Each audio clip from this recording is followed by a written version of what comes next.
Hi friends, நம்ம இன்றைக்கி ஒரு 5.5 சென்டில் அமைஞ்ச அருமையான வீட்டு மேலே தான் பார்க்குறோம். இது 2 பக்கம் பாதையோடு அமைஞ்சிருக்குது. 2 பக்கம், ஒரு பக்கம் ரோடு, ஒரு பக்கம் 20 அடி பாதை. இதான் அந்த இடம் பாருங்கள். பக்கத்தில் வீடுகள் அமைஞ்சிருக்குது. இதுக்கு பின்னாடி வீடுகள்லாம் இருக்குது. இது மேற்கு பக்கம் 30 அடி தார் ரோடு இருக்குது. தெற்கு சைடு 20 அடியில் மண் பாதை இருக்குது. இது ஒரு கார்னர் பிளாட்டு, நல்ல ஃப்ரண்டேஜோடு இருக்குது.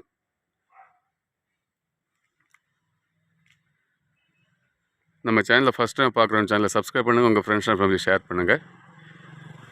இது எங்கே இருக்குதுன்னு பார்த்தீங்கன்னா, கன்னியாகுமரி மாவட்டத்தில் நாகர்கோவில் எடுத்த தம்பத்துக்கோணத்தில் ஞானங்காலனி பின்னாடி விஐபி கார்டன். இந்த ரோடு நேராக போய் சேர்றது விஐபி கார்டன் சேர்றது. இல்லை ஜஸ்ட் ஒரு 200 மீட்டர் தூரத்தில் விஐபி கார்டன் இருக்குது. அதுக்கு முன்னாடி இடம் இருக்குது. கேட்குற வேலை சென்ட்டுருக்கு 11 கேட்குற, கொஞ்சம் குறைச்சி விடலாம். உங்களுக்கு தெரிஞ்சுக்க வேணும்னு நீங்கள் கிரீன் கிளப் மோட்டார்ஸை கான்டாக்ட் பண்ணுங்கள். இதுபோல் உங்களுக்கு இடங்களை வாங்கணும், நீங்கள் நம்ம சேனலில் சொல்லலாம். தேங்க்ஸ் ஃபார் வாட்சிங் கிரீன் குளோபல் ப்ரமோட்டர்.